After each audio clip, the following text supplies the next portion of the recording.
Shalom, my friends. Welcome to this week's news. Starting off with wars and rumors of wars. On Monday, November 3rd, Libya's army has asked residents to evacuate a central district of Benghazi, where the country's seaport is located, as it prepares a military operation against Islamists. At least 230 people have been killed since the army, which is backed by forces loyal to a former general, waged an offensive against the IS in Libya's second largest city. Then, in Baghdad, ISIS claimed responsibility for 2 bombings on Shiite pilgrims that left 23 people dead. On Tuesday, November 4th, more than 30 people were killed in clashes between Shiite Houthi rebels and tribal fighters backed by al-Qaeda militants in the embattled town of Rada, south of the capital, Sana'a. The two sides traded heavy artillery fire that lasted until early Tuesday, killing several civilians, damaging houses, and forcing dozens of families to flee the town. And Russia continued to focus on its nuclear capabilities last Tuesday, launching a silo-based Topol-M intercontinental ballistic missile, and a few minutes after launching, the dummy nuclear warhead hit its target on the Kamchatka Peninsula, Russia's far eastern corner. On Wednesday, November 5th, amid a crumbling peace plan in Ukraine, NATO has reported Russian troop movement near the Ukrainian border again. Also on Wednesday, Russia successfully test-fired an intercontinental missile from a submerged Northern Fleet nuclear submarine. Things are sure getting active with Russia, my friends. Meanwhile, Britain is preparing to send troops back to Baghdad to support a U.S.-led mission to help the Iraqi security forces in their fight against the Islamic State. On Thursday, November 6th, it looks like the battle for control of Kobani, the town that is home to Iraq's largest oil refinery, is far from over. Latest footage from the area shows Iraqi soldiers engaged in heavy fighting with the Islamic State. At Biu, Borno State in Nigeria, no fewer than 41 suspected members of Boko Haram sect were killed and beheaded by men of the Civilian Joint Task Force, following a failed attempt by the insurgents to overrun the Sabon Gari village in the Damboa local government area of the state. Friday, November 7th, a column of 32 tanks, 16 howitzer artillery systems, and trucks carrying ammunition and fighters crossed into eastern Ukraine from Russia. This event was followed by a charge that was made the day before by pro-Russian rebels in eastern Ukraine, saying that Kiev government forces had launched a new offensive, which Kiev immediately denied.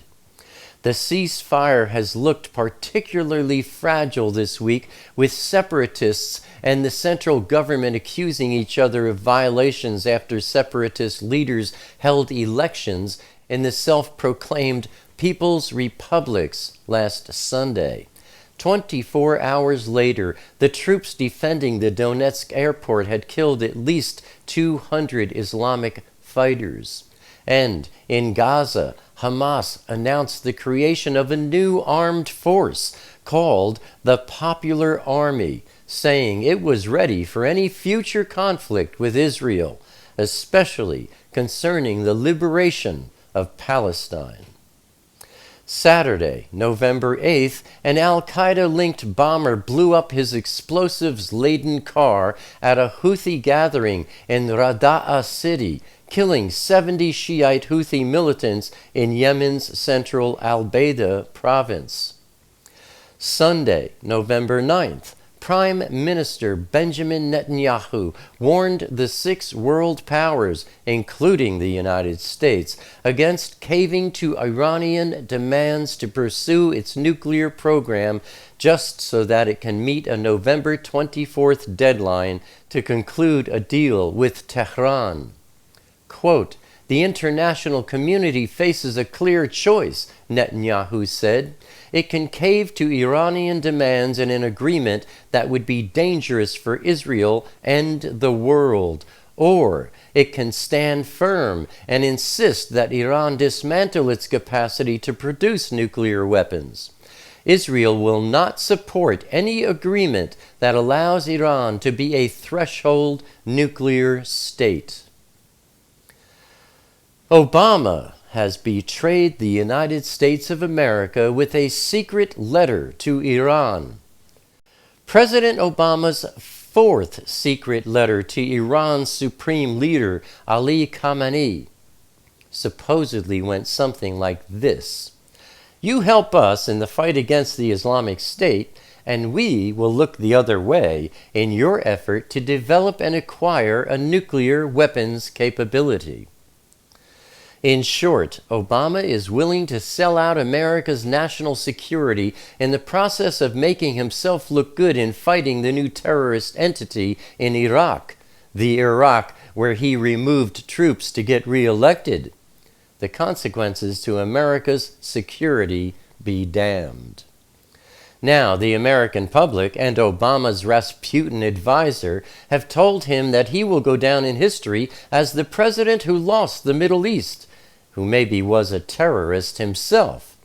He can't afford this in his legacy, so he'll do anything to prevent this narrative, and this includes allowing a forsworn enemy of Israel and America to get the atomic bomb.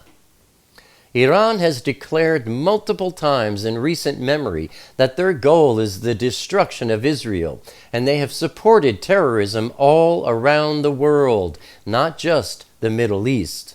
The Islamic State is a jihadist state that wants nuclear weapons, and Iran is a jihadist state that will soon have nuclear weapons.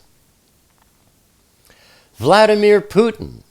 Back on September 11 and 12, there was a summit meeting in a city that involved an organization that most Americans have never heard of.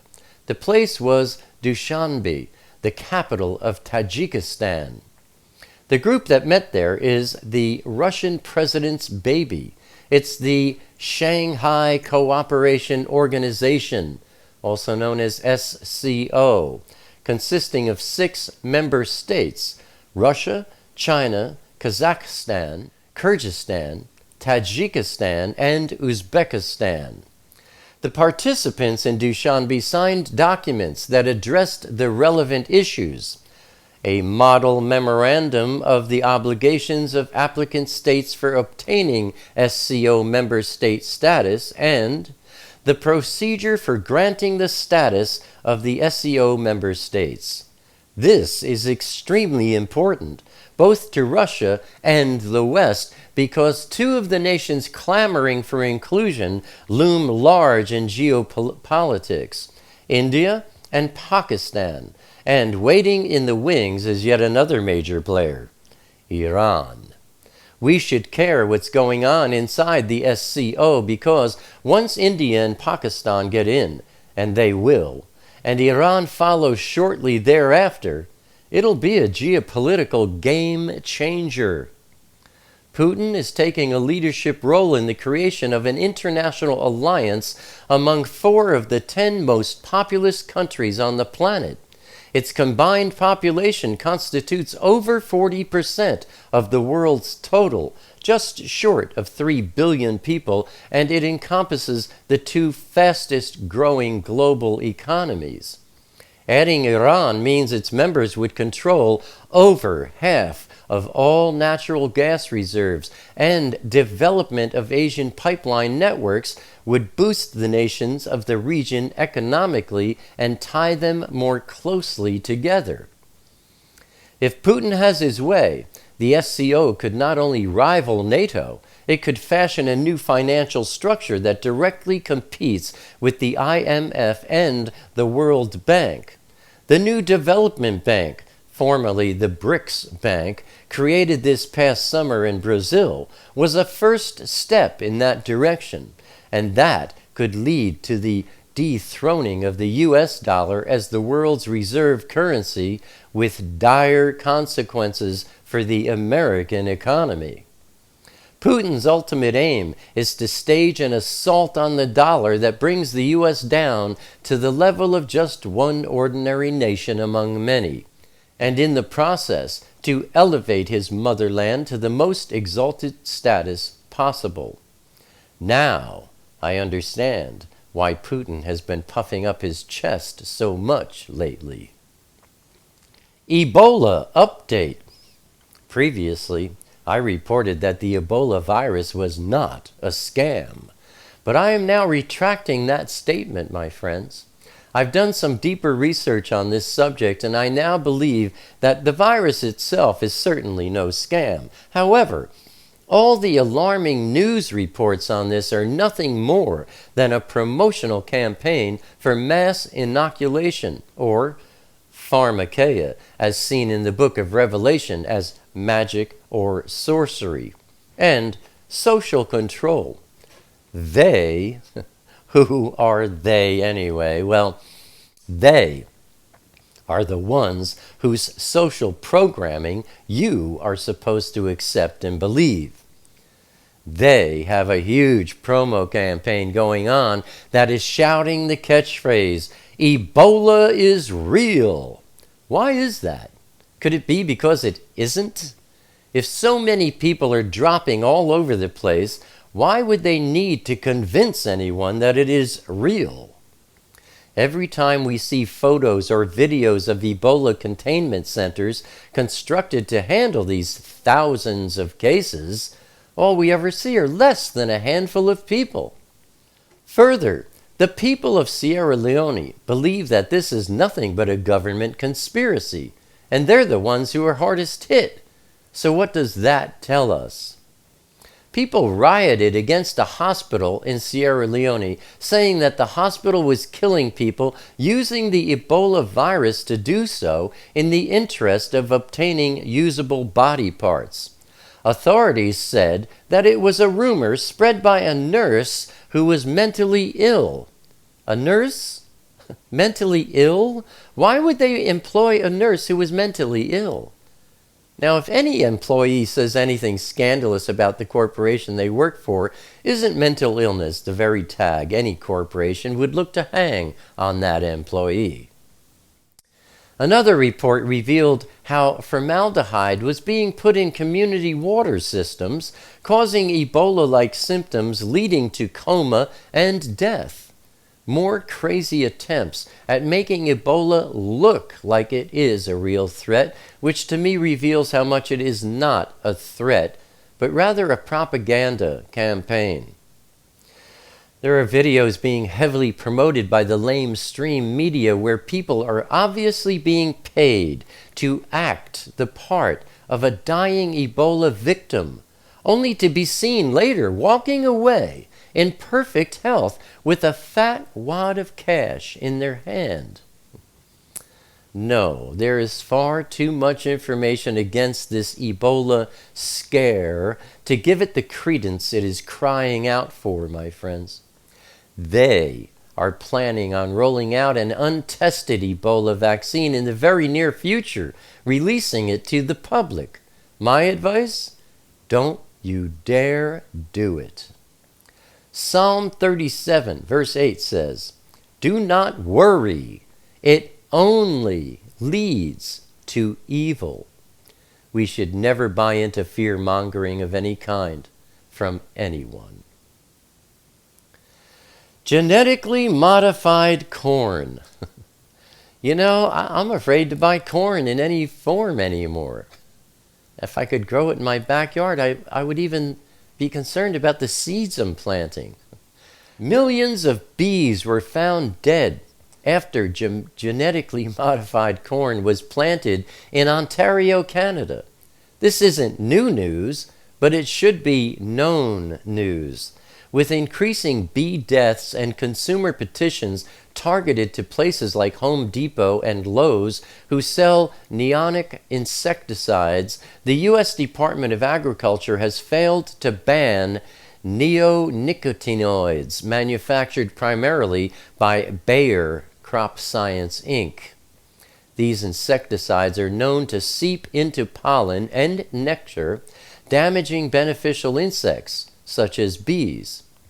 And without bees, the list of foods we would lose is so lengthy, it would probably take me more than 3 minutes just to read it to you. And that's the news for this week. Stay safe. And Abba willing, I'll see you next week. Until then, shalom, my friends.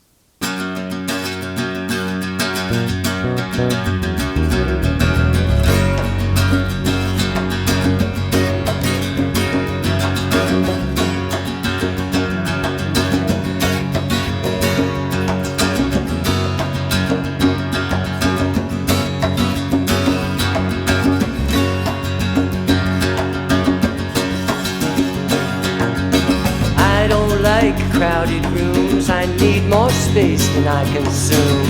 Enough is time alone with you, underneath a naked moon, sharing confidential moods and making chatter. Mockingbird nocturnal sings notations of eternal things, entering the quantum breeze, flying not for want of wings. He lights his gaze on you and me, simply because we matter.